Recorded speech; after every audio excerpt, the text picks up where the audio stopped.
akbar. Subhanallah walhamdulillah wa la ilaha illallah wallahu akbar. Subhanallah.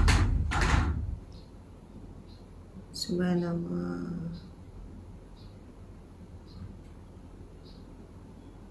Subhanallah walhamdulillah wa la ilaha illallah wallahu akbar. A'udzubillahi minasyaitonirrajim. Bismillahirrahmanirrahim.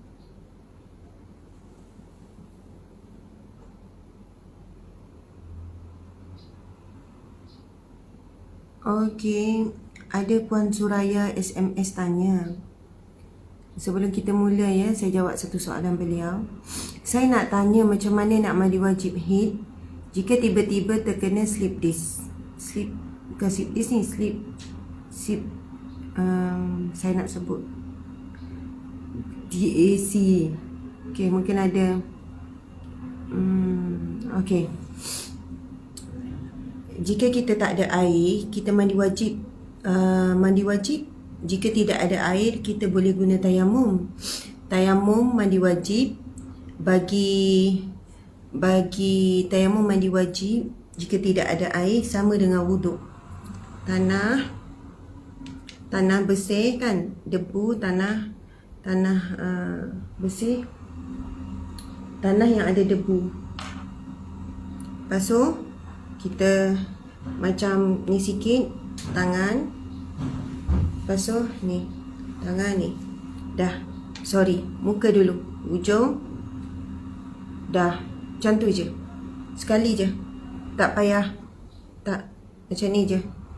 Lepas tu tangan. Dah. Sama ada untuk wuduk ataupun untuk mandi wajib, itulah kaedahnya.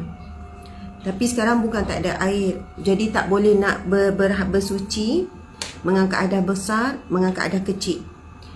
Maksudnya mengangkat hadas ni, hadas kecil, kalau kita hilang wuduk, lepas tu kita angkat hadas.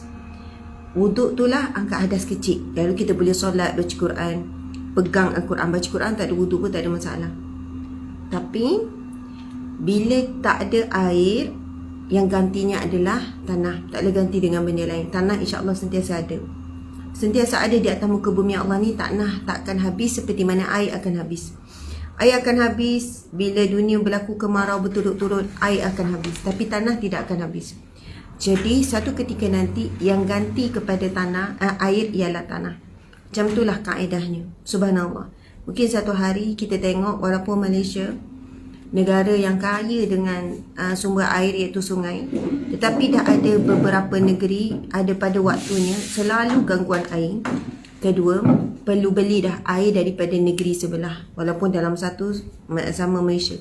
Itu Malaysia. Belum cerita lagi di negara-negara lain yang dah biasa sebenarnya menggunakan menggunakan mengambil wuduk menggunakan tayamum. Betul, tayamum, wuduk ataupun mandi wajib. Tapi masalah sahabat kita ni, dia tanya macam mana mandi wajib dalam keadaan tiba-tiba diserang oleh slip. Ustaz, kan slip disc tu ada satu slip DIA. Minta maaf, saya pun tak nak sebut. Macam mana Encik Suami? DIAC. Mungkin tak boleh nak gerak langsung kot. Slip DIAC. Cuba cari. Subhanallah. Okey. Selamat pagi. Minta maaf saya terus jawab. Saya nampak ada soalan tu tadi. Saya pick up lah satu soalan ni kadang-kadang. Macam ni. Kalau kita tak mampu nak bergerak untuk mengambil wuduk. Dia tanya mandi wajib. Jadi macam mana nak mandi wajib? Boleh saja cari kerusi yang boleh lalu air dalam tandas. Kalau suami boleh dudukkan. Ataupun tak ada suami, kawan ke siapa ke, dudukkan. Lepas tu ada orang seorang tolong jiruskan. Encik cari ya, DIAC. Okey, macam dia nak sebut apa ya? Okey, suami pun typo. Memang slip disc lah. Saya takut ada slip lain. Typo. Memang slip disc lah. Tak ada jumpa. Okey, baik. Typo, okey. Lain bunyi, okey. Jadi Boleh saja kalau sleep disc tak boleh nak berdiri apa semua, duduk je atas kursi mandi wajib. Siapa-siapa boleh bantu untuk jiruskan air, tapi niat orang lain tak boleh tolong niat. Tak boleh orang jirus tu niat saja aku mandi wajib, tak. Kita juga mandi wajib very simple. Yang penting niat, yang kedua rata suhu badan. Tu je rukun mandi wajib. Niat ini adalah mandi wajib untuk mengangkat hadas besar. Dia baru bersih daripada head. Jadi ada orang tolong mandikan dia. Tak ada masalah siapa tolong mandikan. Lepas tu tak mampu nak duduk lama sebab sakit, ni mandi wajib ni. Tak shampoo ke, tak sabun ke, bahkan kalau tak larat nak buh gigi dekat katil ke, maka tak ada masalah. Yang penting air rata seluruh tubuh. Very simple. Jangan rasa mandi wajib kena berjam-jam. Mandi wajib je kalau orang tanya, kenapa kau mandi lama sangat? Mandi wajib kan? Tak ada masalah. Ada orang pula disebabkan dia nak cepat terbangun lambat. Suami isteri malam tu berjimat, lepas tu bangun, alamak bang, tak sempat lah mandi wajib, saya mandi biasa je. Ayat dia, tak sempat lah nak mandi wajib, mandi biasa je lah, nantilah petang balik kerja baru mandi wajib. Mana boleh, wajib mandi wajib. Sebab apa? Ada solat zuhur, ada solat asar. Asar mungkinlah kat rumah, tapi zuhur. Jadi mandi wajib jangan rasa berat, jangan rasa susah. Mandi wajib sebenarnya mudah. Satu niat, yang kedua rata seluruh tubuh. Tapi memanglah ada sunat-sunat dia tu, tapi nak kata dah sah dah.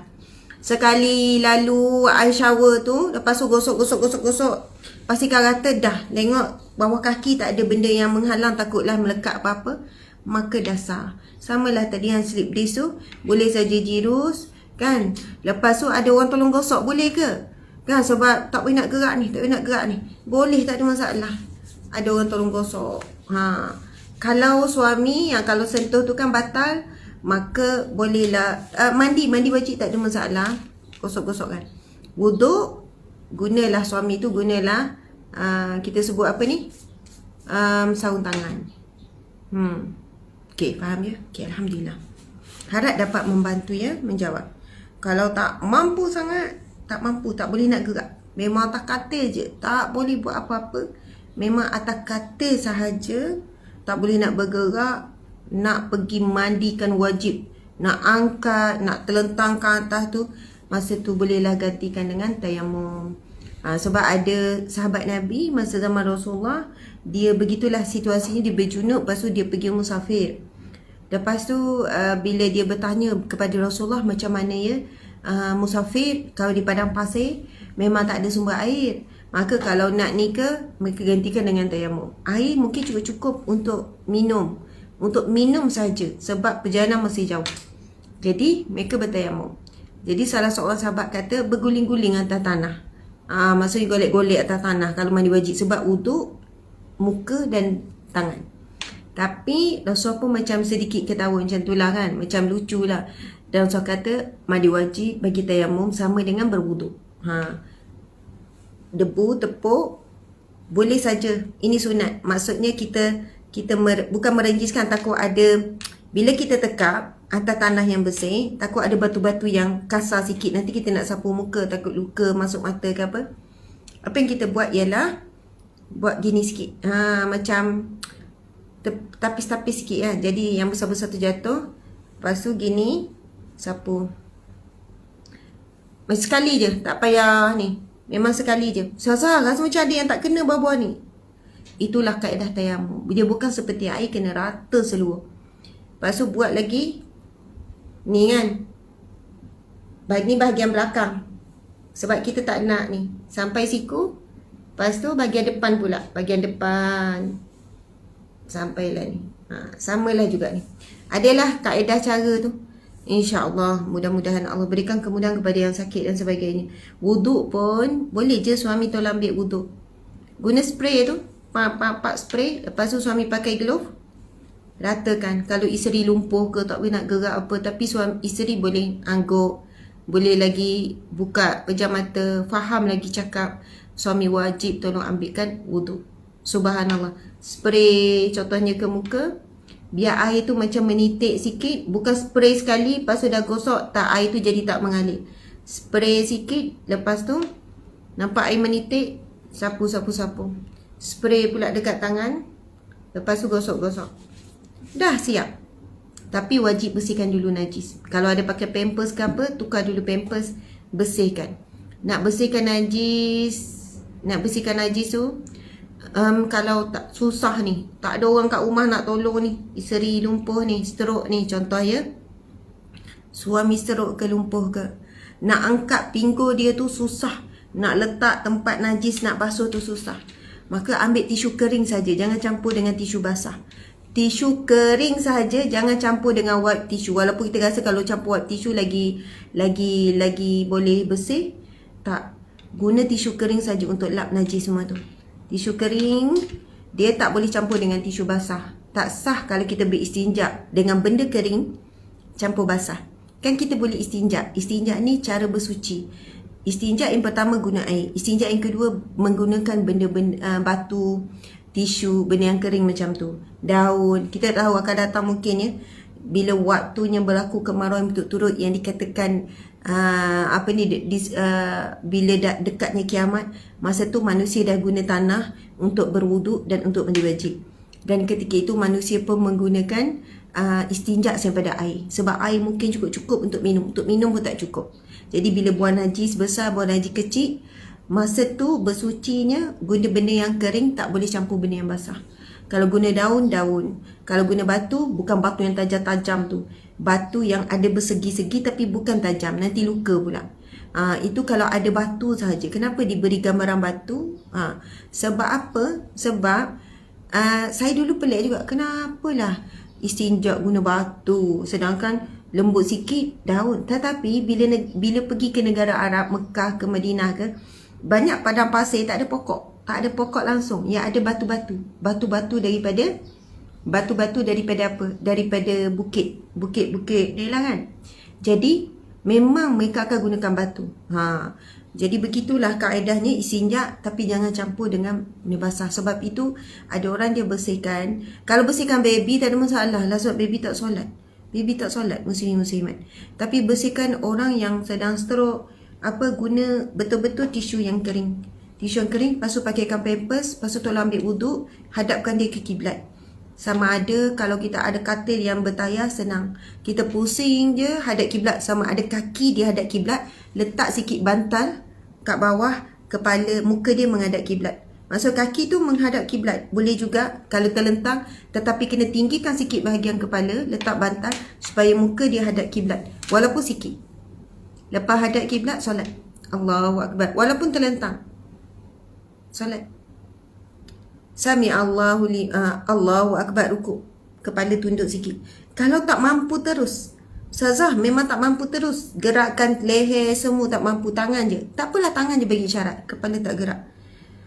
Kalau rasa macam boleh mengiring, iringkan badan hadap kiblat. Iringkan badan, maksudnya duduk mengiring macam ni. Atas kanan, duduk mengiring. Boleh support dengan bantal belakang, seluruh badan hadap kiblat, mengiring. Tadi kaki ngadap kiblat, kalau kiblat ni depan saya ni, kaki, kepala angkat sikit, ataupun mengiring. Ataupun boleh duduk, sandar, boleh duduk, kaki hadap kiblat, seluruh badan hadap kiblat.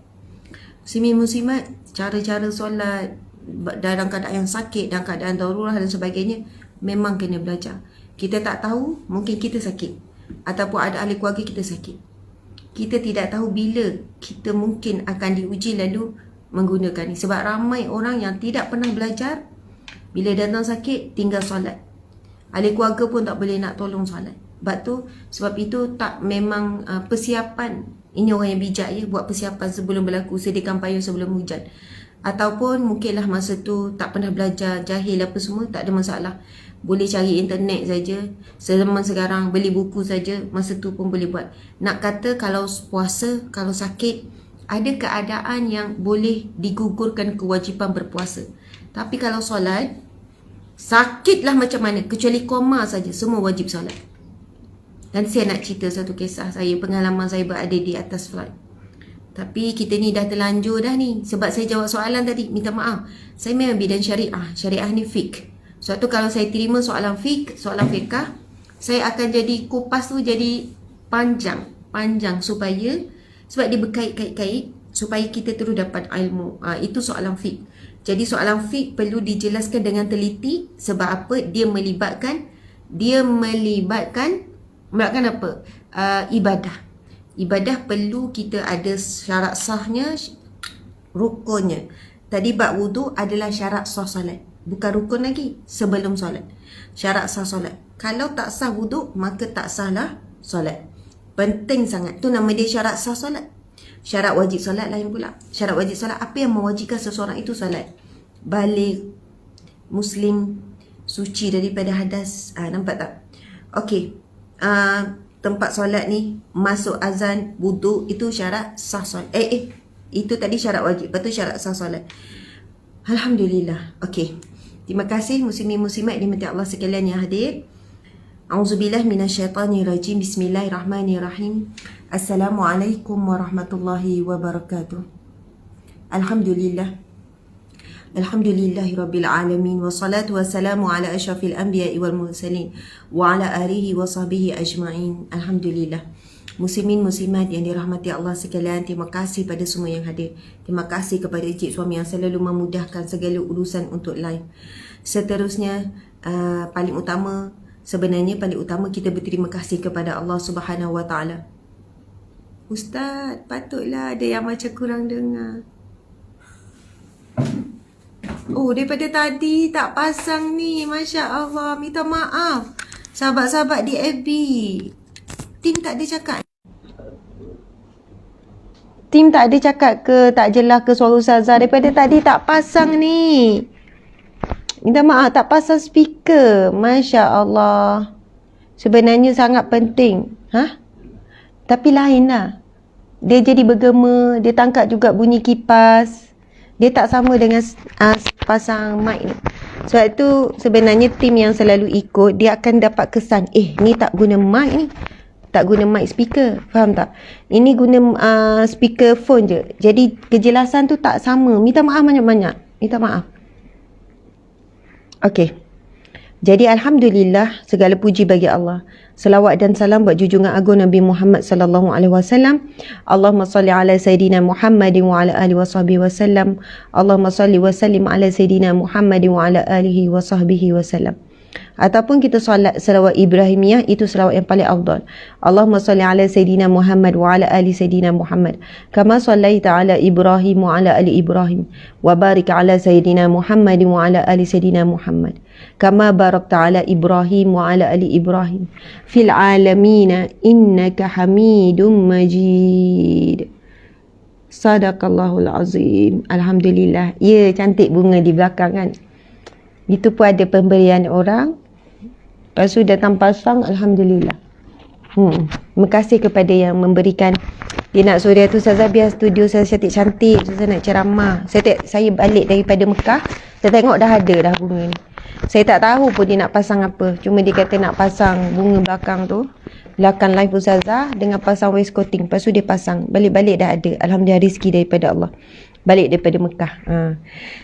Alhamdulillah, muslimin muslimat yang dirahmati Allah sekalian. Seperti biasa, mula Al-Fatihah 10 ayat awal, kemudian Asmaul Husna. A'udzubillahi minasyaitanirrajim. Bismillahirrahmanirrahim. Alhamdulillahi rabbil alamin. Ar-Rahmanirrahim. Maliki yaumiddin. Iyyaka na'budu wa iyyaka nasta'in. Ihdinas siratal mustaqim. Siratal ladzina an'amta 'alaihim ghairil maghdubi 'alaihim waladdallin.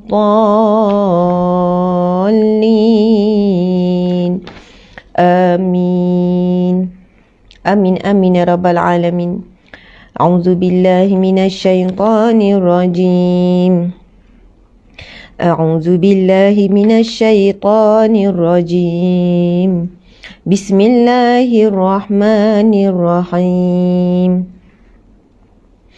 الحمد لله الذي أنزل على عبده الكتاب ولم يجعل له عوجا قيما لينذر بأسا شديدا من لدنه ويبشر المؤمنين ويبشر المؤمنين الذين يعملون الصالحات أن لهم أجرا حسنا ماكثين فيه أبدا وينذر الذين قالوا اتخذ الله ولدا ما لهم به من علم ولا لآبائهم كبرت كلمة تخرج من أفواههم إن يقولون إلا كذبا فلعلك باخع نفسك على آثارهم إن لم يؤمنوا بهذا الحديث أسفا إنا جعلنا ما على الأرض زينة لها لنبلوهم أيهم أحسن عملا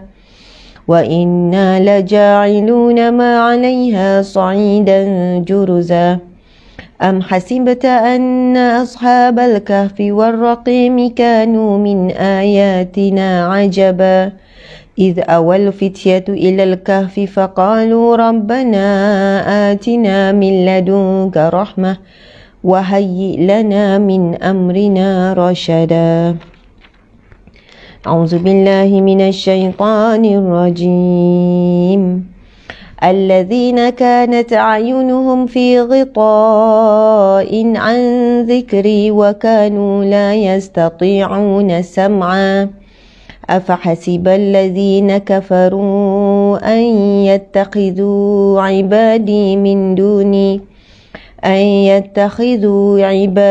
من دوني أولياء إنا أعتدنا جهنم للكافرين نزلا قل هل ننبئكم بالأخسرين أعمالا الذين ضل سعيهم في الحياة الدنيا وهم يحسبون أنهم يحسنون صنعا أولئك الذين كفروا بآيات ربهم ولقائه فحبطت أعمالهم فلا نقيم لهم يوم القيامة وزنا ذلك جزاؤهم جهنم بما كفروا واتخذوا آياتي ورسلي هزوا إن الذين آمنوا وعملوا الصالحات كانت لهم جنات الفردوس نزلا خالدين فيها لا يبغون عنها حولا قل لو كان البحر مدادا لكلمات ربي لنفد البحر قبل أن تنفد كلمات ربي ولو جئنا بمثله مددا قل إنما أنا بشر مثلكم يوحى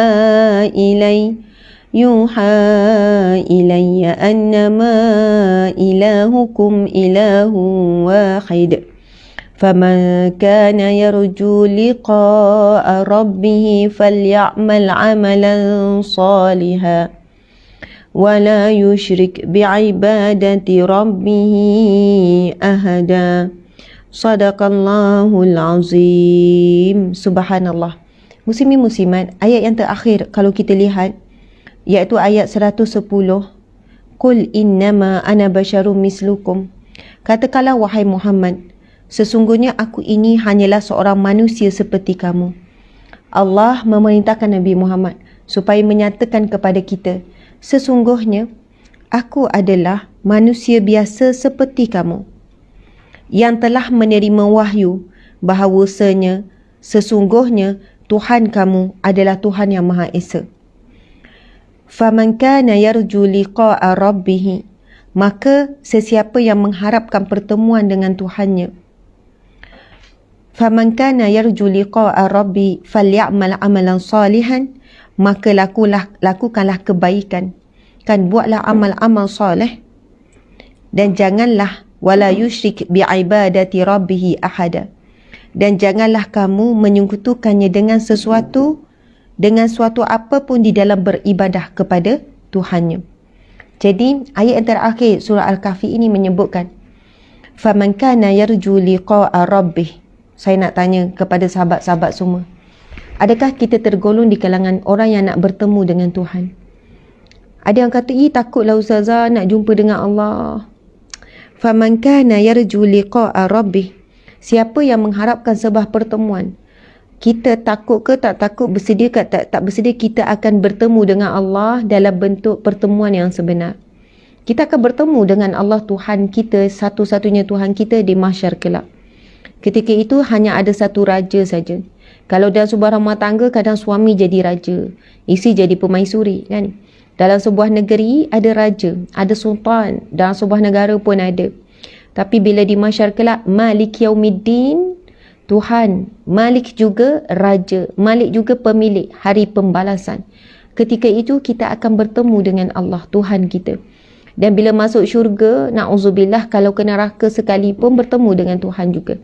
Jadi Masya Allah, dalam firman ini Allah berfirman, faman kana yarju liqa'a rabbih. Barang siapa yang mengharapkan pertemuan dengan Tuhannya. Masya Allah, kita juga bertemu dengan Allah 5 kali sehari, iaitu dalam solat. Kita bakal kembali kepada Allah dengan kematian. Jadi, lebih baik kita mengharapkan pertemuan. Bukannya kita takutkan pertemuan. Memang takut itu ada, nak menghadapi kematian. Tetapi Allah dah beri kita pesan, faman kana yarju liqa'a rabbih. Kan sebab kalau kita kata kita cintakan Allah, kita sayang kepada Allah, kalau kita cinta dan sayang seseorang, kita mesti mengharapkan pertemuan. Kalau anak kita duduk asrama, kita sayang dia, kita mungkin counting days. Berapa hari lagi ya? Seminggu lagi, nanti boleh balik asrama. Nanti boleh ambil anak dekat asrama, seminggu lagi. Nanti kakak balik, Umi Abi nak bawa pergi sini, contoh ya. Kalau betul sayang, betul cinta, mesti mengharapkan pertemuan. Orang bercinta lagi lah. Kan, yang duduk PJJ jauh suami isteri lagi lah, mesti mengharapkan pertemuan. Itu adalah ciri-ciri orang yang saling berkasih sayang.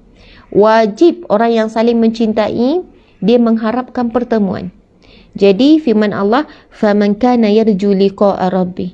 Barang siapa yang mengharapkan pertemuan dengan Tuhannya, falyamal amalan salihan, maka banyakkanlah melakukan amal soleh. Amal soleh ni umum. Asalkan perbuatan itu perbuatan yang baik, semua itu amal soleh. Masya Allah. Kemas rumah, lipat baju, jemur kain, masak, semua itu amal soleh. Sebab apa? Ia semua menjurus kepada menunaikan tanggungjawab. Menjurus kepada apa? Menjurus kepada kita menjaga kebersihan.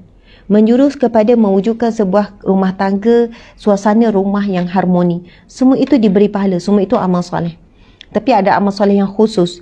Solat, sedekah, puasa, zakat, haji, umrah, zikrullah, baca Quran. Itu yang khusus kita nampak. Yang mana kita tahu itu ibadah. Tetapi amal soleh yang umum, bagi salam, senyum, ceriakan, ceriakan, buat lawak, bukan buat lawak bodoh ya, bukan buat lawak kotor jijik ya, tapi buat lawak, buat kelakar, menggembirakan hati suami, menggembirakan hati anak, semua itu amal soleh. Kita bagi laluan orang nak lalu, angkat tangan dekat jiran. Subhanallah, ada tanaman kita share dengan jiran. Saya kadang suka bagi hadiah kalau nak pergi rumah kawan-kawan, rumah ni saya suka beli pokok. Mentang-mentang sekarang dah belajar tanam pokok kan. Kadang-kadang tu saja je pokok-pokok yang bukan mahal sangat, RM10, pokok hidup. Jadi kita bawa, lepas tu kan dia pun tunjuk, ni Asma, kan pokok awak bawa itu ni hidup elok ni. Seolahnya kita beri sesuatu yang bernyawa, lepas tu dia jaga. Mudah-mudahan terjagalah hubungan silaturahim kita. Jadi perbanyakkanlah amal soleh. Siapa yang nak berjumpa dengan Tuhannya. Jadi walaupun kita takut nak hadapi kematian, tetapi kita kena buat persiapan nak berjumpa. Mesti ada rasa nak jumpa. Kita kan kadang-kadang bila susah kita akan sebut, tak apa, Allah ada. Masa tu baru kita kata Allah ada. Barulah kita mengharapkan Allah tolong kita. Waktu yang susah sangat, orang maki kita, orang fitnah kita, tak apa. Tak apa. Allah Maha mengetahui. Masa tu baru kita rasa macam kewujudan, kebergantungan, dan kita rasakan masa tu Allah lah yang akan menyelesaikan masalah kita. Tak apa, Allah Maha mengetahui. Nanti kebenaran akan muncul juga. Biasa kita bila dah nak sebut apa, terdesak, ataupun kita dah tidak ada sesiapa yang boleh membantu, masa itulah kita merasakan Allah cukup bagi kita. Baru kita rasa Allah itu cukup. Sedangkan kita zikir, hasbi rabbi jalallah, cukuplah bagiku Allah, ma fi qalbi ghairullah, tidak ada di dalam hatiku selain Allah. Betul tak hak Allah itu cukup bagi kita? Tapi bila manusia mencukupkan kita, manusia boleh tolong kita, kita dah cukup sebab ada. Masa tu Allah tidak cukup bagi kita. Na'udzubillah min zalik. Yang cukup bagi kita adalah makan sedap. Yang cukup bagi kita adalah boleh pergi shopping. Yang cukup bagi kita adalah melancong tempat yang memang kita nak. Yang cukup bagi kita pujian manusia. Manusia puji-puji, wah seronok tidur lena. Kalau manusia satu komen je keji, geramnya aku gini. Kadang-kadang kita merasakan Allah itu cukup bila waktu terdesak. Sedangkan Allah sentiasa mencukupkan kita. Sebenarnya kita sentiasa cukup dengan adanya Allah di dalam hati. Adanya Allah di dalam hati. Ya Allah, ya Allah, ya Allah, ya Allah. Masya Allah, Allahu Akbar. Sebab tu kalau dalam tempoh ujian, tempoh kita ada konflik dengan siapa-siapa, konflik dengan suami sekalipun, masa kita merajuk sekalipun, masa tu zikrullah lah. Astagfirullah, astagfirullah, astagfirullah. Sebab kita tahu kita merajuk sebab ego, merajuk sebab memang tak patut, tapi dah perangai suka merajuk kan. Perangai tu suka melayan perasaan tu kan, over sangat, lebih-lebih sangat. Tapi janganlah dalam keadaan kita berlebih, kita menambah buruk lagi situasi kita. Jadi mengajuk-mengajuk pun tu kan, diam dalam hati zikrullah, astagfirullah. Aku tahu aku salah ni, istighfar. Mudah-mudahan kita merajuk tidak bertambah dosa-dosa yang lain. Dahlah menyakiti hati pasangan contohnya lah. Tetapi di waktu yang sama, kita tidak menjadikan hati kita semakin keras-keras. Mungkin lepas tu kita jadi lebih baik, insyaAllah. Alhamdulillah, muslimin muslimat dimati Allah sekalian. Sekarang kita baca Asmaul Husna. Auzubillahi minasyaitanirrajim. Bismillahirrahmanirrahim. Nas'aluka ya man huwallahu alladhi la ilaha illa huwar rahmanur rahim. Al-Malikul Quddusus Salamul Mu'minul Muhaiminul Azizul Jabbar. Al-Mutakabbirul Khaliqul Bari'ul Musawwirul Ghaffarul Qaharul Wahhab. Ar-Razzaqul Fattahul Alim. Al-Qabidul Basitul Khafidul Rafi'ul Mu'izul Muzillul Sami'ul Basir. Al-Hakamul Adl. اللطيف الخبير الحليم العظيم الغفور الشكور العلي الكبير الحافظ المقيت الحسيب الجليل الكريم الرقيب المجيب الواسع الحكيم الودود المجيد الباعث الشهيد الحق الوكيل القوي المتين الولي الحميد المحصي المبدئ المعيد المحيي المميت الحي القيوم الواجد الماجد الواحد الأحد الصمد القادر المقتدر المقدم المؤخر الأول الآخر الظاهر الباطن الوالي المتعالي البار التواب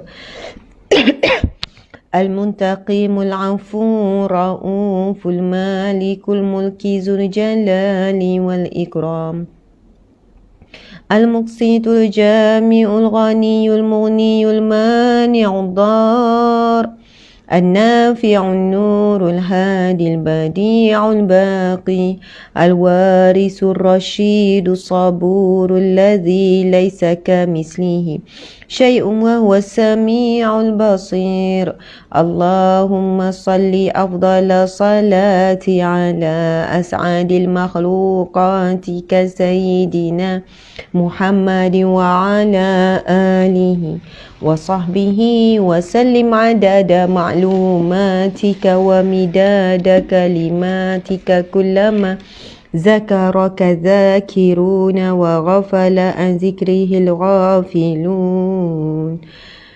Amin, amin ya rabbal alamin. Sadaqallahul azim. Subhanallah. Okey, sekarang kita akan pergi ke whiteboard. InsyaAllah hari ini adalah kuliah Riyadhus Shalihin yang ke berapa Ustaz? 74. Bismillah.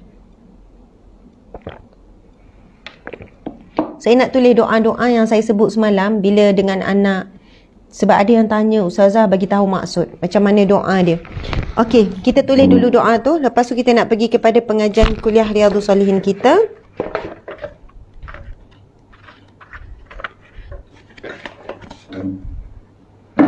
Masya Allah.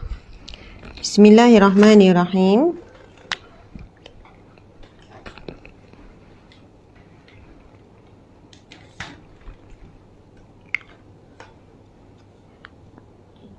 Okey. Sekejap. Macam tinggi sikit lagi, okey. Sebenarnya dua-dua ni, saya dengan suami ni dua-dua sakit urat. Bukan setakat sakit urat je.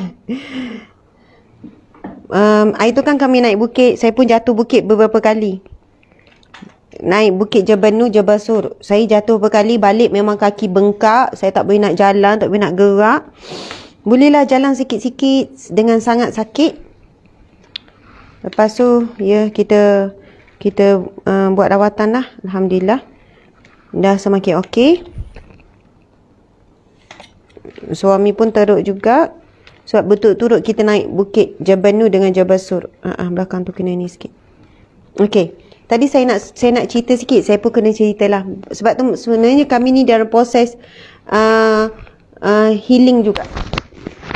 Healing untuk sembuh untuk ni. So dia macam minta maaf ya. Okey. Healing kesembuhan daripada badan masih lemah macam tu lah ya. Subhanallah, alhamdulillah. Tapi hari ni kami akan dah boleh masuk pejabat lah. Muslimat nak balik daripada Mekah, kita kena swab test yang pertama sebelum bertolak. PCR untuk kita dilepaskan naik flight. Lepas tu sampai Malaysia kena PCR lagi kali kedua. PCR lagi kali kedua. Subhanallah. Terima kasih Millicent follower. My nama apa ya tadi? Masya Allah, terima kasih sangat. Dia kata dah 2 hari boleh follow. Okey. Lepas tu kan bila sampai airport kita buat PCR lagi. Negatif, alhamdulillah kami negatif. Pertama, kedua negatif. Hari kelima, bukan semalam, hari Ahad. Hari yang kelima, hari Ahad, PCR lagi. Alhamdulillah kami pun negatif. Jadi, itulah syaratnya bila balik pada OC, 3 kali PCR. Masya Allah, Allahu Akbar. Okey, semalam ada orang tanya, Ustazah, anak saya pun hari ni ada yang pergi sekolah. Bila peluk nak pergi sekolah, peluk dia, lepas tu telinga dia ada kat sebelahan. Jadi masa tu kita baca. Antaranya yang saya baca adalah surah Ar-Rahman. Ustaz boleh carikan tak? Ar-Rahman ayat 1 hingga 4. Ustaz tolong buka Al-Quran. Ar-Rahman, okey saya tulis gini. Ayat 1 hingga 4. Yang pertama. Sebenarnya bukanlah semestinya ni yang pertama. Nak buat yang keberapa tak tersusun pun tak ada masalah. Tapi saya ceritakan ni, ini daripada amalan guru. Seorang guru biasakan membaca surah Ar-Rahman ayat 1 hingga 4. Kalau kita tengok, kita kena terbalikkan. Betul-betul kena terbalikkan. Tak apa. Ustaz terbalikkan dulu.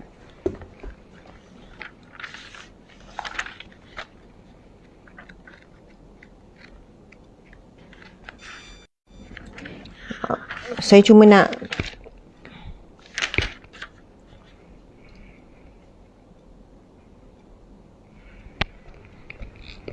Ar-Rahman ayat 1 hingga 4. Bismillahirrahmanirrahim. Bismillahirrahmanirrahim. Ar-Rahman ayat 1. Lepas tu Ar-Rahman 'allamal Quran.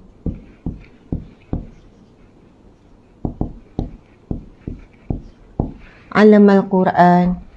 Ayat yang kedua. Khalaqal insan.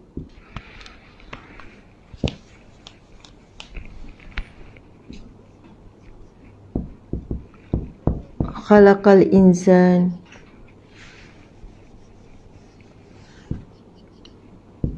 Khalaqal insan. Boleh cari surah Ar-Rahman ya? Khalaqal insan.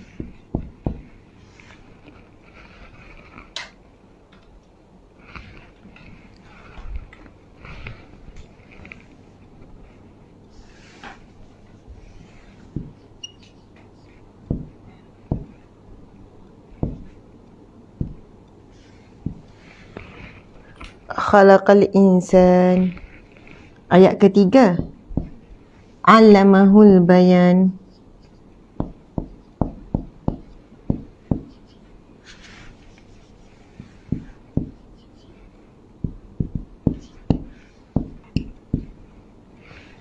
Allamahul bayan.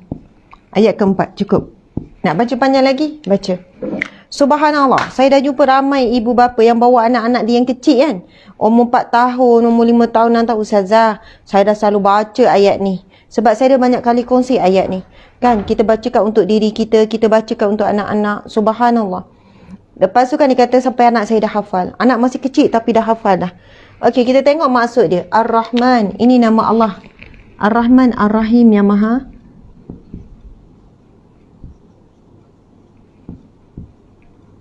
Allah yang maha pengasih. Ar-Rahman, subhanallah, Allah yang maha pengasih.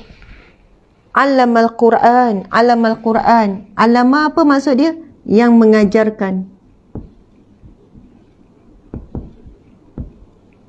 Yang mengajarkan Al-Quran, yang mengajarkan Al-Quran. Khalaqal insan, yang menciptakan manusia. Allamahu, yang mengajarkannya, yang mengajarkan. Hu ni kembali kepada manusia. Yang mengajarkannya, iaitu manusia. Al-bayan, berkata-kata. Al-bayan juga, bayan, kan kita panggil bayan linnas, memberi penjelasan.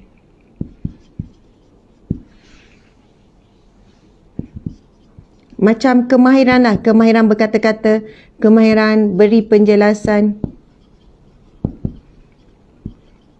Bayan linnas, penjelasan kepada manusia. Subhanallah, ataupun kemahiran menyampaikan.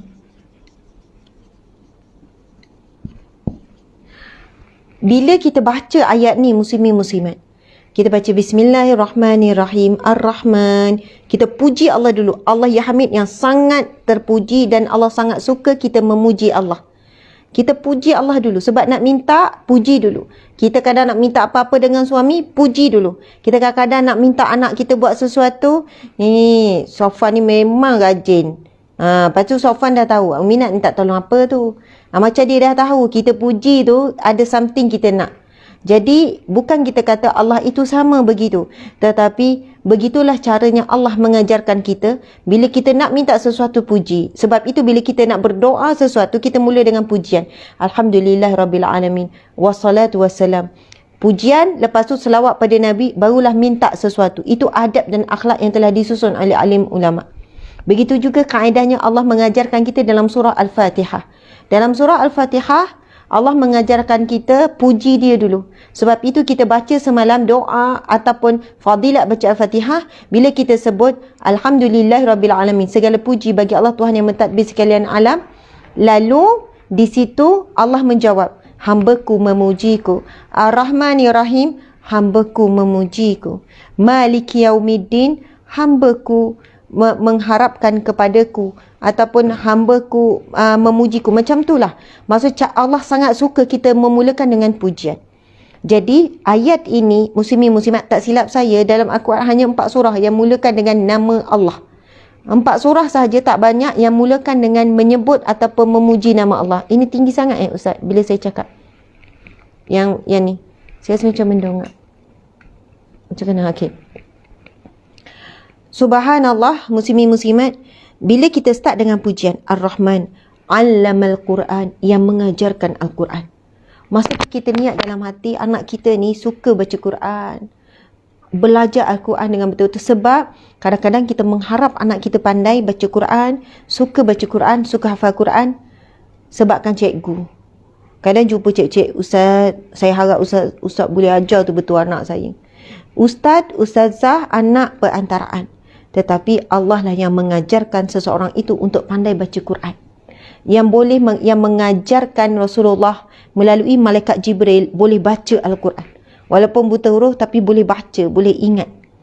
Jadi kita mengharapkan Allah mengajarkan anak kita Al-Quran. Maksud Allah mengajarkan anak kita, Allah jumpakan dengan guru yang benar. Allah berikan ke dalam hati kita, hati anak kita, suka baca Quran, dekat dengan Al-Quran, suka hafal Quran. Allamal Quran, khalaqal insan.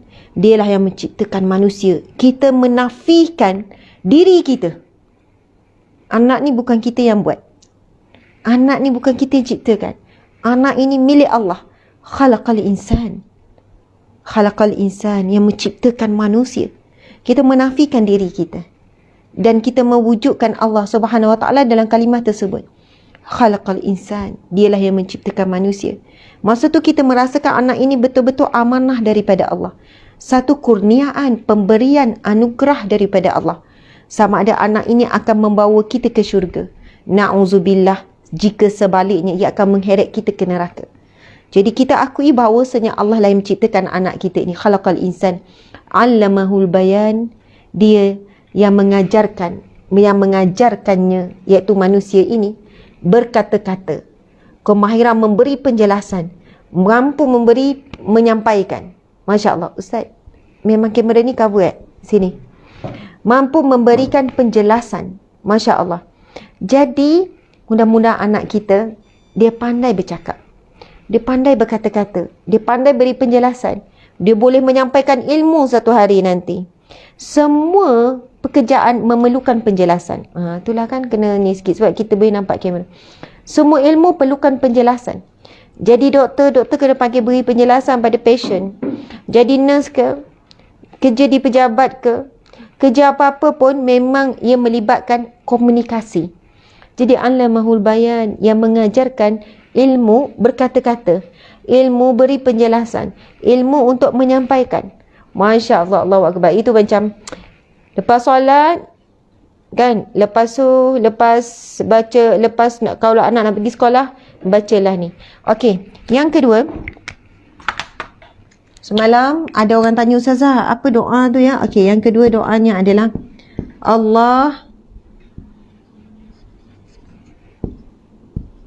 Allahumma hfazna.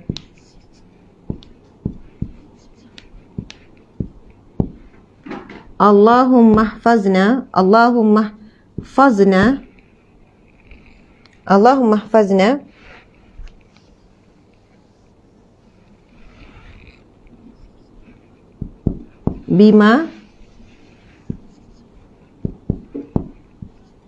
Bima hafazta. Tak ingat, tak reti lah Ustazah nak doa dalam bahasa Arab. Tak apa, ambil maksud dia. Bima hafazta.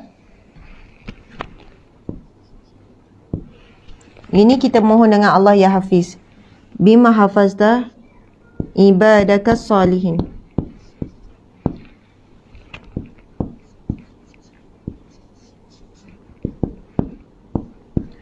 Besarkan anak, didik anak, memang kena banyak doa. Mesti, tak ada cara lain. Mesti banyak doa kepada Allah. Hati anak, kita tak tahu anak kita di belakang kita macam mana. Sebab tu kena banyak doa dengan Allah. Allahumma, ya Allah. Allahumma hfazna. Ya Allah, peliharalah kami. Bima hafazta, sebagaimana kamu memelihara. Hafazta, dikau. Nak sebut kau tu kan, dikau memelihara. Ibadaka salihin, hamba-Mu yang soleh.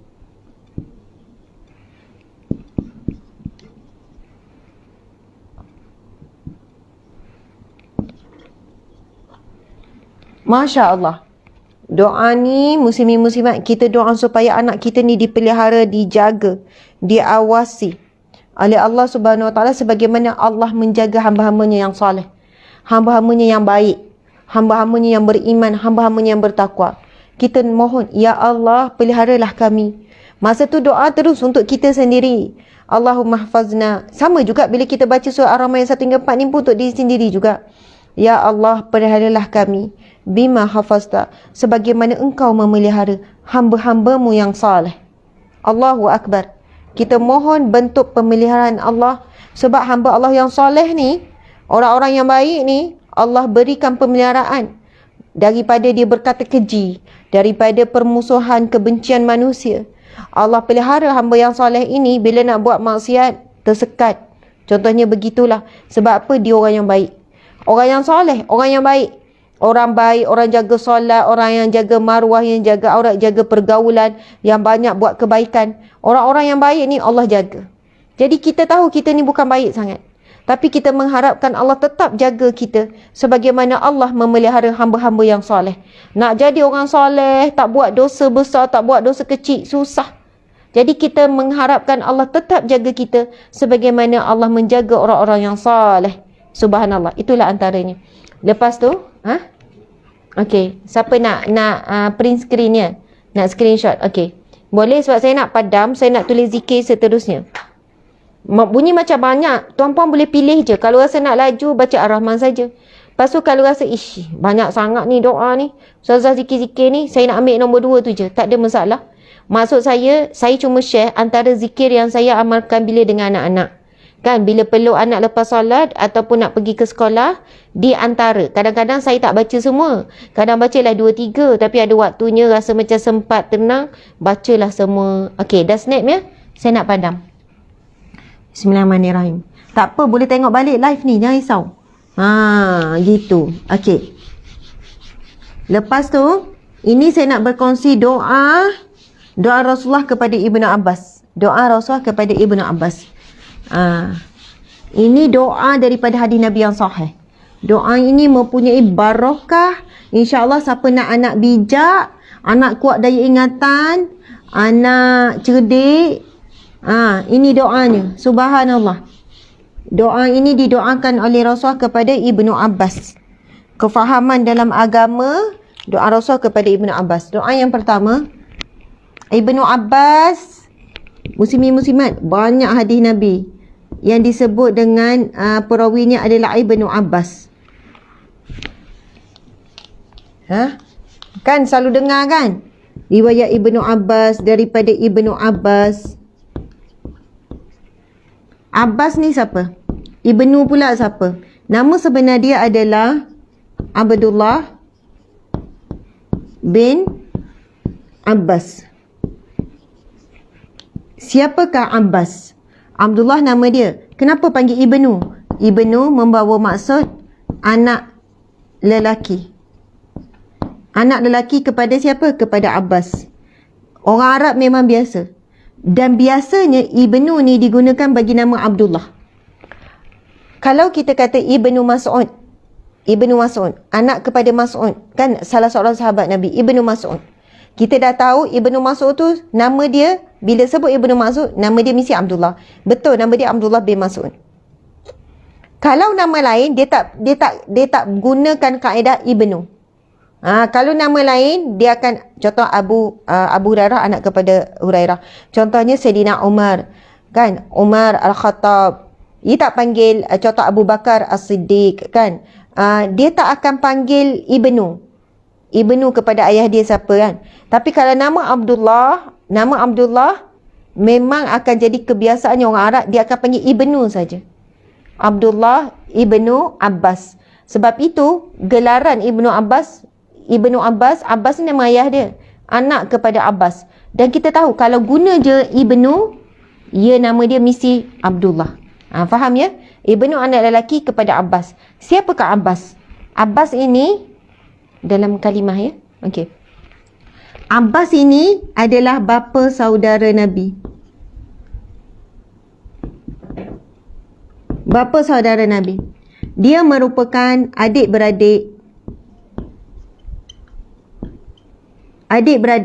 ayah Nabi. Ayah Nabi nama apa? Abdullah. Adik-beradik. Jadi Abbas ni, sebab itu bila sebut Ibnu Abbas radhiyallahu anhuma. Bila sebut Ibnu Abbas radhiyallahu anhuma,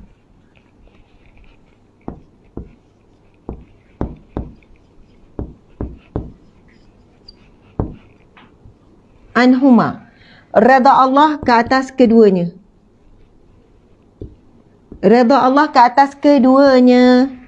redha Allah, radhiyallahu anhuma, redha Allah ke atas keduanya. Dua siapa? Abdullah dan juga Abbas, sebab dua-dua sahabat Nabi. Abbas juga sahabat Nabi, Abdullah juga sahabat Nabi. Jadi redha Allah kepada keduanya.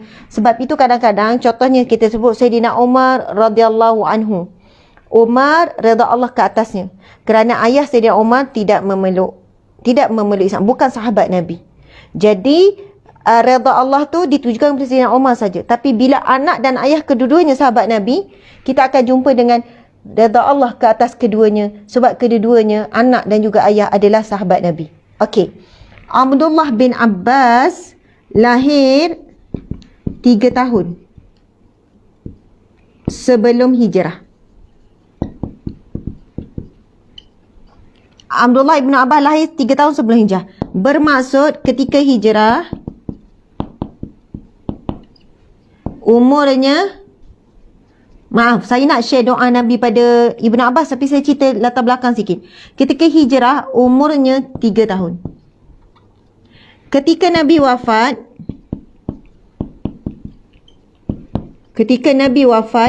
umurnya berapa tahun? Siapa boleh congak? Lahir 3 tahun sebelum hijrah. Ketika hijrah, umurnya 3 tahun. Ketika Nabi wafat, umurnya berapa? Sebab apa? Kita kena faham, Rasul berhijrah kan? Selepas hijrah, berapa tahun Nabi SAW hidup? Dia berhijrah, ketika hijrah umurnya 3 tahun. Dia pun ikut hijrah samalah ni dengan bapak dia ni, dengan mak dia. Ketika hijrah umurnya 3 tahun. Okey. Ustaz, kat luar, budak-budak. Ketika hijrah umurnya 3 tahun. Terima kasih Ustaz. Lepas tu, bila Rasul wafat, umur dia berapa? Kita kena ingat Rasulullah pergi hijrah umur Nabi 53 tahun. Rasul wafat umur 63 tahun. Dan kita tahu ini umur Nabi masa hijrah umur 53. Kemudian Rasulullah bila wafat umur 63. Ini ada tempoh masa Nabi berada di Madinah. Tempoh masa berada di Mekah setelah pelantikan jadi Nabi 40 hingga 53 lah kita sebut, atau 52, ataupun kita sebut 52. Jadi Nabi SAW berada di Mekah, Madinah 10 tahun, di Mekah 13 tahun setelah jadi Nabi. Umur 40 tahun. Gitu. Nampak tak? Muslimat. Tak nampak Kejap encik suami keluar jap. Ini sejarah sikit lah, nampak. Sejarah sikit. Tulisan saya minta maaf ya. Jadi, ketika Nabi wafat, umur Ibnu Abbas berapa? 13 tahun. Nampak tak? Maksudnya Ibnu Abbas yang selalu kita sebut, Abdullah bin Abbas yang kita sebut, selalu meriwayatkan hadis-hadis Nabi, didoakan oleh Nabi dengan dua doa. Nabi pegang kepala dia, ada waktu Nabi peluk dia sampai kepala dia ke dada Nabi, dan Nabi doakan dengan dua doa. Siapa nak anak cerdik, anak bijak, anak faham, bila study, bila baca ada kefahaman yang mantap kan. Kalau anak kita kata, ya Allah susahlah nak faham admat ni, susahlah nak faham fizik ni, susahlah nak faham biologi ni, baca doa ni muslimin muslimat ni mati Allah sekalian. Masya Allah. Okey, doa tu belum ni lagi. Subhanallah muslimin muslimat.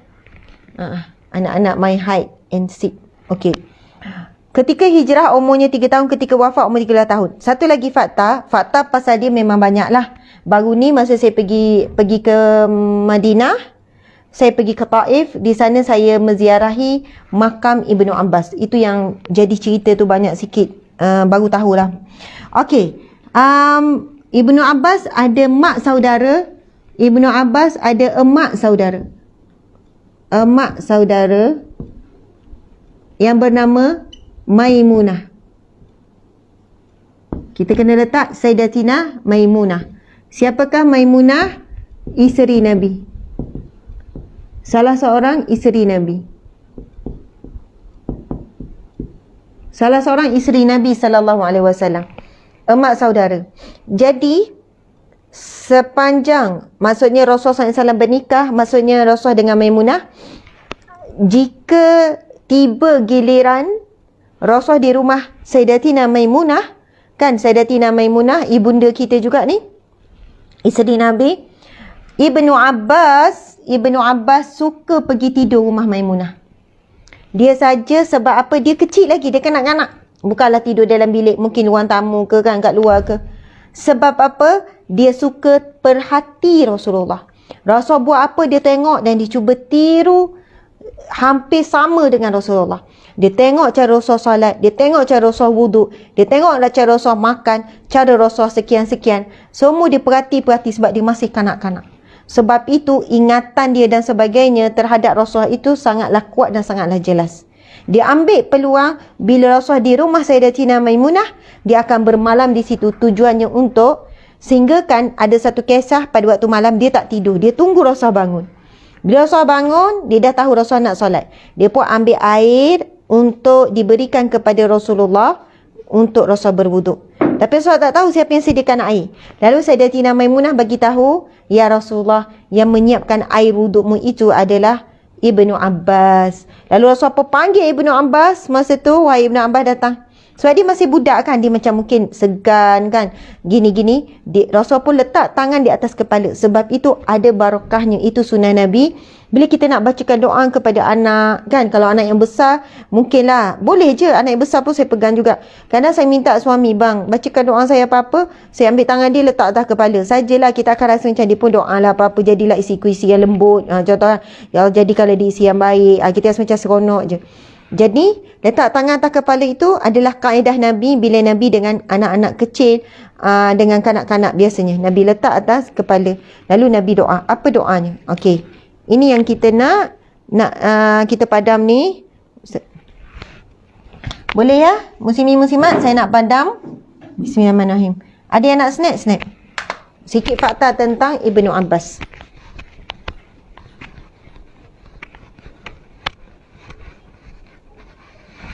Boleh ya? Saya padam. Okey.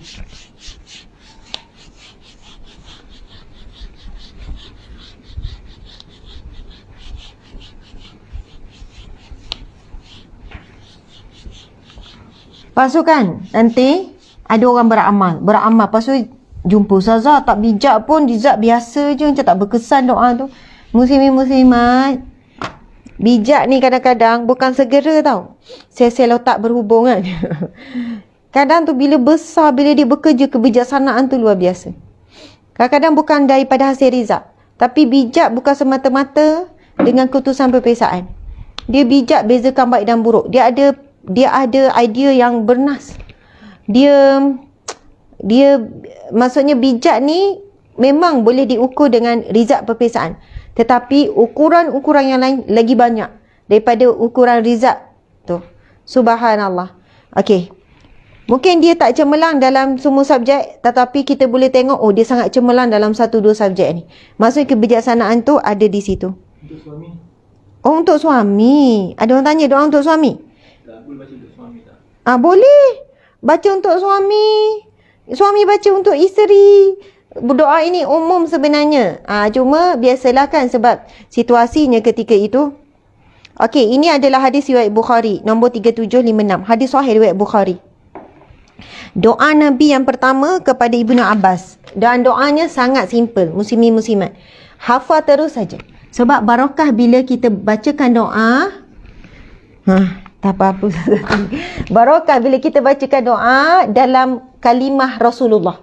Sebab ini adalah bila sebut hadis Bukhari, hadis sahih.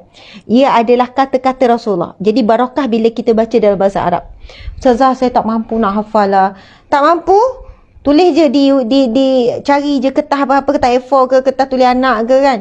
Apa-apa, tampal dekat dinding tu. Jadi bila time nak salam tu, pergi kat dinding tu. Faham maksud saya ya? Tampallah dekat dinding tu.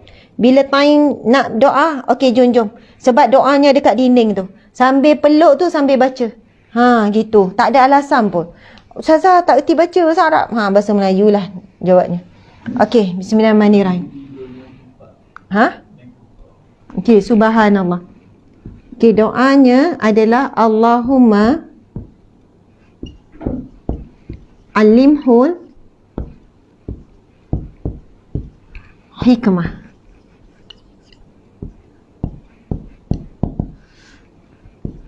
Masya Allah. Ini doa Nabi SAW. Doanya simple tapi maksud dia menyeluruh. Ya Allah, Allahumma, Ya Allah, alimhu, ajarkanlah dia. Allah, Nabi tak sebut nama dia. Ya Allah, ajarkan Ibnu Abbas. Tapi Allah, Nabi mendoakan secara umum. Ya Allah, ajarkanlah dia hikmah. Masya Allah, hikmah. Muslimin muslimat, apa maksud hikmah? Ini ha ya. Apa maksud hikmah? Allah ya Hakim. Salah satu nama Allah ya Hakim. Nama Allah Hakim. Betul tak? Kenapa Hakim tu? Hakim mahkamah yang arif lagi bijaksana. Betul tak? Ya, Tuan Hakim yang arif lagi bijaksana. Sebab itu masuk Hakim. Hakim ini maksudnya hikmah. Ya Allah, ajarkanlah dia hikmah. Maksudnya adalah kebijaksanaan. Dan juga arif, alim. Masya Allah. Bijak, ia umum. Hikmah juga seorang yang orang yang bijak, dia pandai bawa diri. Pergi mana-mana, dia boleh survive. Walaupun dia di dalam ujian, di dalam tekanan. Dia di dalam pressure yang ni. Kan keliling, adapun dia mangsa buli sekalipun. Saya jumpa ada orang mangsa buli, dia jadi lebih baik kesan daripada pengalaman dia dibuli. Dia jadi lebih kuat, jiwa dia lebih kental. Pengalaman buli, kena buli tu bukan melemahkan dia, tapi menguatkan dia. Subhanallah, bila datang ujian-ujian yang mendatang, dia pun jadikan sandaran, aku pernah kena teruk daripada ni. Tetapi ada sebaliknya. Dia tidak mampu nak bawa diri dia dalam situasi tekanan. Sebab apa? Dia akan trigger balik buli yang lama dulu. Menyebabkan tekanan hari ni sebenarnya tak berat sangat, tetapi dia trigger balik. Dia ada sakit-sakit yang lain. Saya bukan katakan bahawasanya orang yang begitu sebab tidak kuat imannya. Tetapi saya nak berkongsi ada doanya. Maksudnya doanya. Kita insya-Allah semua sakit ada penawar. Sakit jiwa ke, sakit mental ke, sakit ni ada penawar. Dan Allah dah sebut di dalam Al-Quran. Sesungguhnya Al-Quran itu ada penawar. Pada sunnah-sunnah Nabi, doa-doa mesti ada ikhtiar. Kita tak boleh menyerah. Kita tak boleh bila berlaku sesuatu ni kita asyik menyalahkan peristiwa yang lepas. Kita asyik kita kena terima dia macam tu, dia ada masalah. Ya, tapi kita ada ikhtiar, kita kena cuba melalui doa ke, melalui usaha ke apa ke kan. Jadi ya Allah, ajarkanlah dia hikmah. Bila anak saya ni exam Atikah, peluk dia, Allahumma alhimhul hikmah. Ya Allah, ajarkan dia hikmah. Ya Allah, kebijaksanaan, ingatan yang kuat, kan, ketajaman akal fikiran, ilham yang benar. Itu semua terkandung dalam hikmah, kebijaksanaan. Supaya dia ingat kuat, dia boleh jawab, dia dapat idea yang benar semasa jawab peperiksaan. Jadi kadang-kadang tu saya memang zikirkan pada anak, Allah ya Hakim yang maha bijaksana, berikanlah anakku kebijaksanaan. Subhanallah, Allahu Akbar. Allah ya Alim yang memiliki ilmu, yang maha mengetahui, berikanlah anakku ilmu. Okay, ini doa yang pertama Rasul doakan kepada. Jadi kita tahulah ni ya. Saya tak nak padam tu. Jadi hikmah ni kita tahu bijak. Hakim tu kan. Bijak, arif, ingatan kuat. Dan memang subhanallah sahabat-sahabat, Ibnu Abbas ni dia meninggal ketika umurnya lebih kurang dalam 70 lebih. Dia adalah rujukan para sahabat. Dan ketika dia masih muda, umur masih belasan, ketika Sayyidina Umar menjadi khalifah, Sayyidina Umar selalu merujuk dia. Dan Sayyidina Umar pernah satu ketika bawa Ibnu Abbas ni masuk dalam satu mesyuarat penting peringkat negara. Ia bukan peringkat negara. Bila jadi khalifah, Khalifah Umar, Khalifah Abu Bakar, Khalifah Khalifah Ali, Sayyidina ni. Bila jadi khalifah, dia bukan perintah satu negara. Kalau ketika itu negara Islam ada 20, memerintah 20 negara. Memang kena bijak, mesti kena ni. Dan satu ketika, Sayyidina Abu Bakar sedang memutuskan mesyuarat perkara yang penting ni. Kan, perkara yang serius, banyak masalah ni. Dan ketika itu Sayyidina Umar bawa Ibnu Abbas masuk sekali. Lalu kawan-kawan ahli-ahli mesyuarat lain tak puas hati. Tak puas hati. Wahai Umar, kenapa kamu bawa kanak-kanak dalam ni? Wahai Umar, kenapa kamu bawa budak? Bayangkan muslimin-muslimat, Rasul meninggal ketika dia umur 13 tahun. Sayyidina Abu Bakar jadi khalifah 2 tahun, jadi umur dia 15. Dan selepas tu Sayyidina Umar, mungkin umur dia masa tu 16 atau 17, kita tak tahu. Kan? Maksudnya, baru tingkatan ni nak bawa kepada mesyuarat penting-penting ni, jadi ahli mesyuarat tak setuju. Ahli mesyuarat umurnya mungkin sekitar 16-17. Ahli mesyuarat kata, kenapa kamu bawa budak-budak dalam mesyuarat kita?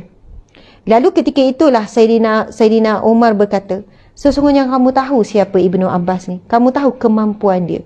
Kan? Ingatan, bijak, apa semua. Menghafal, antara yang terbanyak menghafal hadis Nabi. Sebab dia selalu duduk rumah Nabi. Dia menerima dan dia menghafal, dan doa Nabi itu makbul. Ya Allah, berikanlah dia kebijaksanaan. Lalu Sayyidina Umar pun test. Sayyidina Umar pun bijak kan. Sayyidina Umar kata, baiklah, apa pendapatmu tentang penurunan ayat surah Iza jaa nasrullahi wal fath. Iza jaa nasrullahi wal fath wa ra'aitan nasa yadkhuluna fiha. Ustaz, tolong cari. Bila baca macam ni kan, memang tu. Kalau ayat Quran je, Iza jaa nasrullahi wal fath, apabila datangnya pertolongan Allah dan buka seluasnya. Iza jaa nasrullahi wal fath. Lagi sambungan dia. Wa ra'aitan nasa yadkhuluna fi dinillahi afwaja. Dan kamu melihat ramainya manusia masuk ke dalam agama Allah berbondong-bondong. Lagi fasabbih. Macam mana? Ya, fasabbih bihamdika. Lagi? Okey. Minta maaf ya, Ustaz, ni tengok. Saya bila ceramah macam ni kan, kita jadi blur. Okey, firman Allah Subhanahu wa taala, "Idza jaa nasrullahi wal fath wa ra'aitan nasa yadkhuluna fi dinillahi afwaja fasabbih bihamdi rabbika wastaghfir innahu kana tawwaba." Fasabbih, maka bertasbihlah kamu, bihamdika, dan pujilah Tuhanmu, wastaghfir, dan mohonlah ampun kepada Tuhanmu. Innahu kana tawwaba, sesungguhnya dialah yang maha menerima taubat, yang maha memberi taubat. Yang maha menerima taubat, yang maha memberi taubat. Okey. Muslimin muslimat, semua sahabat-sahabat Nabi yang lain jawab, itu adalah perintah Allah. Apabila berlakunya apa-apa kemenangan, menang perang ke, menang dalam dakwah ke, melihat ramainya, bila kita menyeru kepada mana-mana raja, kemudian raja tu masuk Islam dan seluruh rakyatnya masuk Islam, jadi diperintahkan kepada kita fasabbih, memuji Allah, fasabbih, tasbih, bihamdika, tahmid, memuji Allah, wastaghfir, kan, istighfarlah kepada Allah, innahu kana tawwaba. Semua jawab begitu, umum saja. Tetapi bila Sayyidina Umar berkata, kan, Sayyidina Umar berkata, wahai Ibnu Abbas, apa pendapatmu tentang ayat ini? Lalu Ibnu Abbas jawab, ayat itu adalah salah satu tanda Rasulullah dekat dengan kematiannya. Sebab ayat itu turun, dikatakan ini surah yang terakhir selepas surah At-Taubah. Walaupun surah terakhir memang ada ada pendapat kata surah ni, ada pendapat kata surah ni. Dan sebahagian pendapat yang masyhur juga mengatakan inilah surah yang terakhir turun. Surah yang terakhir turun. Dan kita tahu antara ayat yang terakhir turun di Arafah ketika Rasulullah khutbah wada, khutbah yang terakhir, antaranya Nabi sebut, Al-yawma akmaltu lakum dinakum wa atmamtu alaikum ni'mati wa raditu lakumul Islam madina. Ayat itu ada dalam surah At-Taubah. Rasa ayat itu ayat surah At-Taubah kan? Subhanallah. Ada yang kata surah Taubah surah terakhir, ada yang mengatakan ini surah yang terakhir. Tetapi yang confirmnya di antara surah yang terakhir, wahyu yang terakhir turun. Dan bila Nabi kata manusia dah masuk ke dalam agama Islam secara berbondong-bondong, soalannya telah selesailah, telah pun hampir selesai urusan ataupun perjuangan Rasulullah apabila manusia telah masuk Islam berbondong-bondong. Maksudnya ketika itulah selesai urusan Nabi, selesailah tempoh Nabi SAW berada di bumi. Maksudnya si Ibn Abbas kata itu penurunan ayat itu sebagai tanda-tanda hampirnya Rasul dengan kewafatannya, Rasul hampir dengan kematiannya. Jadi Sayyidina Umar pun menjawab, benar apa yang dikatakan oleh Ibnu Abbas, benar. Dan Allah memerintahkan kepada Rasulullah untuk menghadapi kematiannya kan, fasabbih, maka banyakkanlah kamu bertasbih, bihamdika, dan banyaklah memuji Allah, wastaghfir, dan banyaklah memohon ampun kepada Allah. Padahal kita tahu Nabi Muhammad tak ada dosa, Nabi Muhammad SAW banyak memuji Allah. Tetapi itu juga muslimin muslimat, bila kita tahu kita banyak, kita dah makin dekat dengan kematian. Apa tanda-tanda Ustazah dekat kematian? Umur kita. Sebab umur kita kalau umur 60 kan, ini garis masa kita. Sekarang umur saya 38. Dulu umur saya 25, sekarang 38. Dulu lagi umur saya 20, sekarang baru 38. Umur sekarang, umur dulu ya. Kalau umur saya 60, sebenarnya semakin lama saya semakin, maksudnya kita kan bila umur ada jumpa orang 50, ya Allah panjangnya umur. Tak betul ayat tu kan, ayat berbasi-basi. Tapi ya Allah makin pendek umur. Umur berapa makcik? 62. Ya Allah makin pendek lah. Sepatutnya lah ayat dia. Tapi kita akan sebut panjangnya umur makcik, Masya Allah dah 70. Tapi ayat sebenarnya makin pendek dah makcik. Maksudnya makin sikit dah. Jadi kita semakin lama, ya Allah aku dah semakin mendekat dengan garis kematian. Masya Allah, Allahu Akbar. Apa yang kita perlu buat? Banyakkan memuji Allah, banyakkan bertasbih, banyakkan mohon ampun dengan Allah. Sebab itu perintah tu, sahabat lain faham, perintah tu puji Allah bila dapat kemenangan. Tetapi yang tu semakin dekat dengan kematian. Rasulullah SAW. Jadi Sayyidina Umar kata, benar, inilah pendapat yang paling tepat. Kerana itulah pengetahuanku tentang penurunan ayat ini. Sebab itu, sebab nuzul, antara yang mahir tentang sebab turunnya ayat Al-Quran, sebabun nuzul Al-Quran ataupun sababul wurudul hadis, sebab turunnya satu hadis, sebab apa Nabi keluarkan hadis-hadis tersebut, antara pengetahuan yang sangat mendalam adalah Ibnu Abbas. Satu lagi doa Rasulullah kepada Ibnu Abbas. Kita boleh bacakan doa ini kepada anak-anak kita. Hai Ustazah, hari ini Riyadhus Salihin kita masih lagi tak dapat masuk kepada tajuk. Tak apa ya muslimin muslimat, tapi saya akan berhenti dah ni. Doa Ibnu Abbas yang kedua Rasul doakan, Allahumma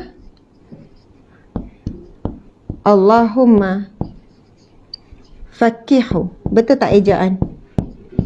Faqihu fiddin. Ini penting doa ni. Fiddin wa'allimhu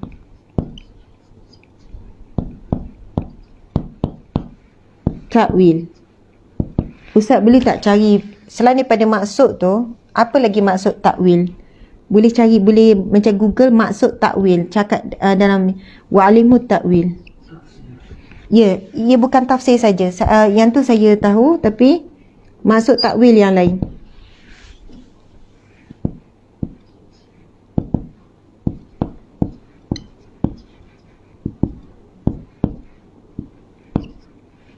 Allahumma faqihu fid din wa'alimhu ta'wil. Okey, ini doa Nabi SAW seterusnya. Ya Allah, faqihu, berikanlah kefahaman. Kepakaran. Faqih, pakar, kepakaran. Ataupun kita sebut faqih ni, kalau orang tu, dia tu alim, dia tu tahu, dia tu ada banyak ilmu, dia tu faqih, ya Allah dia tu pakar. Macam tu. Mungkin orang ada degree, peringkat dia master tinggi sikit, PhD, dia pakar tu sebab ada PhD. Faqih tu macam tu lah, Masya Allah, peringkat yang sangat mendalam. Allahumma faqihu fid din, dalam agama. Subhanallah. Ad-din juga membawa maksud apa? Ad-din ada dua maksud, agama, dan mungkin ada maksud lain lagi, iaitu cara hidup. Adin juga mau masuk kehidupan. Mahir dia dalam kehidupan dia. Mahir dia nak cari rezeki dia. Mahir dia nak urus kehidupan dia. Hidup dia dalam sebuah rumah tangga. Kehidupan dia dengan anak-anak. Allahumma faqihu fid din, ya Allah, berikanlah kefahaman dalam agamanya. Ibnu Abbas ni nikah dengan siapa? Ummu Aiman. Masya Allah, nantilah cerita lain tu. Okey. Ibnu Abbas nikah dengan Ummu Aiman. Okey, Allahumma faqihu fid din, ya Allah, berikanlah kefahaman pada agama. Dia ada anak ramai, anak-anaknya pun bijak-bijak. Subhanallah, berkat doa Nabi, ya Allah, berikanlah kefahaman dalam agamanya, wa alimu ta'wil, dan ajarkanlah kepadanya. Takwil ni ilmu tafsir.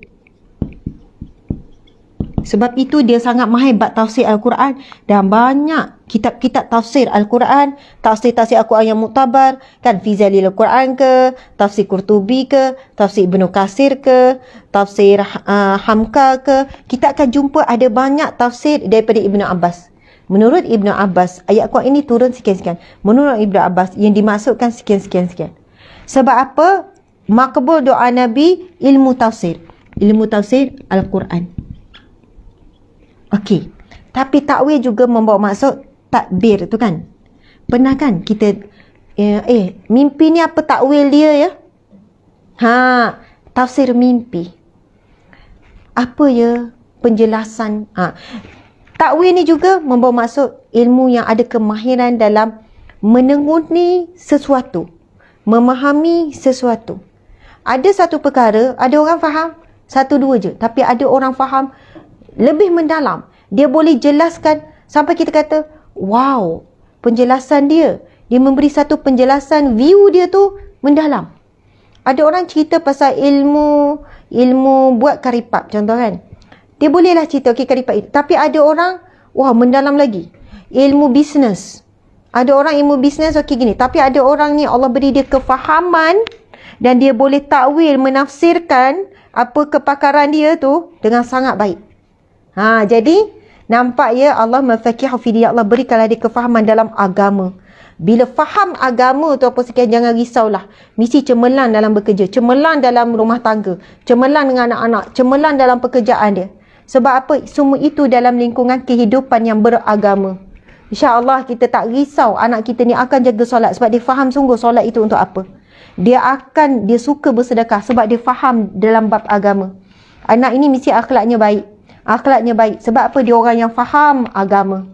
Esok kalau nikah jadi suami, insyaAllah anak kita jadi suami yang baik. Dia faham agama. Boleh tak doa ustazah untuk suami? Boleh. Doa untuk suami. Suami nak pegang kepala, nak pegang-peganglah. Peluk ke suami lepas solat. Ataupun suami tengah tidur kan, dah tidur ayam. Kenapa tidur ayam ya? Oh, sebab ayam macam tidur tapi tak tidur kan. Baru tidur, orang kata minda sepada sedar. Baca Allahumma faqihu fi din, Allah beri ada kefahaman agama. Supaya, yelah, umum doa tu, insyaAllah suami jadi suami yang baik dan memimpin. Wa alimu ta'wil, dan ajarkanlah kepadanya ya Allah ilmu memahami Al-Quran, ilmu untuk memahami sesuatu perkara tu mendalam. Ya, mungkin bila suami kita faham tentang sesuatu perkara, dia jadi orang yang berhikmah. Dia jadi belah kasihan pada kita, sayang kita. Kan, tak perlu kita nak jelaskan, bang saya ni jadi macam ni sebab dekat dengan haid. Awak tahu kan perahid macam mana, stres, rasa susah, rasa nak makan coklat, gini. Tapi sebab dia diberikan kefahaman, dia faham. Bila kita marah-marah, kan, lepas tu suami kata, patutlah lagi seminggu nak akhir. Okey, fahamlah awak jadi macam ni, kenapa. Tak apa, saya akan cover pasal bebel anak ni. Contohlah. Sebab saya sendiri pun perasan kalau dekat dengan akhir, kita orang perempuan kan ada satu, dan benda tu bukan reka-reka. Itu memang dibuktikan oleh doktor. Bila kita dah sampai tingkat telur tu tak disenyawakan, apa perubahan kimia yang berlaku, kan, degupan jantung tu semakin ni, bukan dibuat-buat. Jadi kadang suami lupa, kita bagi tahulah, bang dah dekat ni, lagi 4 hari ni, lagi seminggu. Okey, jadi suami take over bila bab bebel. Sebab bila bebel, masa dah tempoh begitu, pembebelan tu, aktiviti pembebelan jadi over sikit, lebih sikit. Jadi bila rasa nak marah kadang tu kan, pada anak, pada budak kan, okey bang take over, kita tarik nafas. Takut kita terlebih marah. Tapi bila marah waktu yang lain, bukan dekat-dekat dengan, dia panggil pra apa tu kan, ada istilah dia tu, okey je, kita stabil. Jadi pandai-pandailah. Benda ni perlukan kefahaman. Saling memahami. Tapi ada suami buat tak faham. Kan, tak ada alasan lain sikit nak cakap sebab nak hit. Kan, alasan je padahal sendiri, perangai sendiri. Tuan-puan dimati Allah sekalian, betul, Masya Allah. Jadi daripada ilmu kita akan lahirkan kefahaman, akan lahirlah belas kasihan, saling melengkapi. Macam itulah perkaitan-perkaitannya. Jadi terlebih masa sangat dah ni, muslimin-muslimat, dah sejam setengah kita. Sekarang dah 8:30. Saya nak ajak sahabat-sahabat semua hadir ke webinar cara bijak Rasul mendidik keluarga. Dan ini salah satu saja. Ini salah satu ilmu yang telah dikongsikan dan insya-Allah ada banyak lagi bagaimana kaedah parenting Nabi.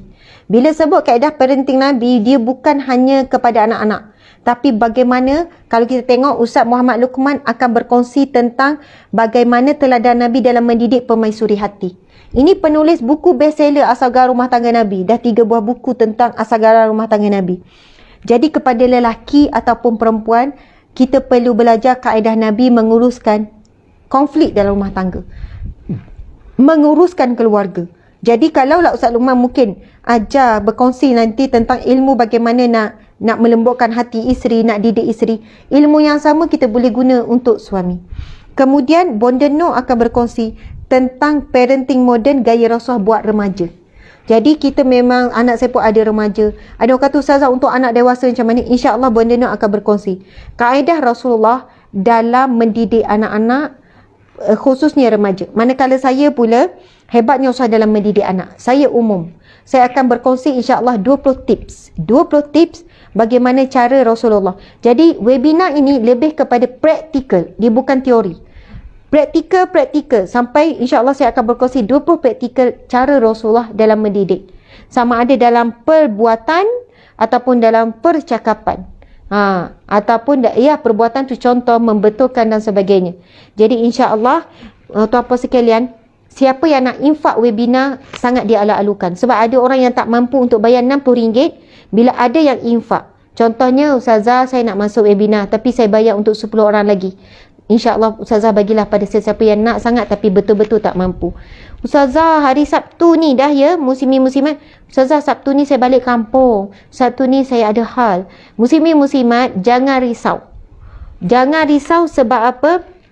Bila anda masuk daftar, anda akan dimasukkan dalam close group. Dan group ni tak akan ditutup. Jadi anda boleh tengok je minggu lepas tu, bulan lepas tu, tahun lepas tu. Selagi mana anda berada dan tak left group tersebut, anda boleh akses melihat berulang kali bila-bila masa. Jadi beli saja. Dan setiap apa yang anda beli ni, RM60 itu kan, dengan ceramah ada 3 orang panel dan ada tambahan 2 slot lagi. Kan, bagaimana mendidik anak dalam kandungan dan bagaimana menguruskan maksudnya tekanan itu daripada Ukti Farah Leong. Cancer Fighter stage 4. Sebenarnya dah tak ada stage dah. Lebih daripada stage 3 dah. Bagaimana dia meneruskan dan mendidik anak, dia akan berkongsi selang waktu di antara kami. Ustazah padatnya non-stop. Ya, non-stop. Tapi anda boleh tengok saja bila-bila masa. Jadi insya-Allah setiap pembelian untuk webinar ini, muslimin-muslimat, adalah satu bentuk infak sebenarnya. RM60 itu insya-Allah akan dimanfaatkan. Kan, untuk kerja dakwah, untuk kerja amal, untuk sustainable, untuk survival kami. Meneruskan kerja dakwah, kerja amal. Itulah sumbangan itu akan insyaAllah membantu kita untuk membayar kos-kos operasi, bayar gaji staff dan sebagainya. Jadi terima kasih sangat. Kita bukan selalu buat webinar berbayar. Hanya ni dah 6 bulan tak buat. Maksud setahun 2-3 kali sahaja. Yang lain tu macam kuliah pagi-pagi ni, semuanya percuma. Jadi kalau anda nak support kami, antaranya adalah masuk ke webinar ini. Mungkin kita rasa Ustazah anak dah besar-besar, lagi pun sekarang dah pencen dah. Muslimin-muslimat boleh beli slot dan hadiahkan pada anak. Okey, mak beli ni untuk anak-anak ni, ada ni, mak beli 6 tiket untuk masuk ke webinar Ustazah. Ada 6 orang kan? Jadi bagilah link-link tu kepada anak. Nanti kamu senang kamu masuk. Tengoklah macam mana cara Nabi didik keluarga, cara Nabi didik anak. Dan memang kita kata Ibnu Abbas bukan anak Nabi, tetapi ia umpama anak angkat. Dan saya akan berkongsi bukan saja kaedah Rasulullah ni bukan khusus pada anak saja. Tapi bila Rasulullah dengan sahabat yang besar, macam mana usul didik dengan sepupu mungkin, dengan nilai umum, tapi dalam skop pendidikan. Alhamdulillah, sekian. Mohon maaf salah dan silap terlebih masa sangat pada hari ini. Jumpa lagi pada pagi besok dalam kuliah Riyadhus Salihin. InsyaAllah esok kita tak ada halangan dah. Kita terus masuk kepada hadis kita. Ayat yang pertama dalam bab yang kelima, muraqabah, iaitu dekat dengan Allah. Sekian. Assalamualaikum warahmatullahi wabarakatuh. Kita tangguhkan dengan tasbih kafarah dan surah Wal-Asr. Bismillahirrahmanirrahim. Subhanakallahumma wa bihamdika asyhadu an la ilaha illa anta astaghfiruka wa atubu ilaik. Bismillah. Wal 'asr innal insana lafi khusr illa allazina amanu wa 'amilus solihat wa tawasaw bil haqqi wa tawasaw bis sabr. Sadaqallahul azim. Assalamualaikum warahmatullahi wabarakatuh. Terima kasih.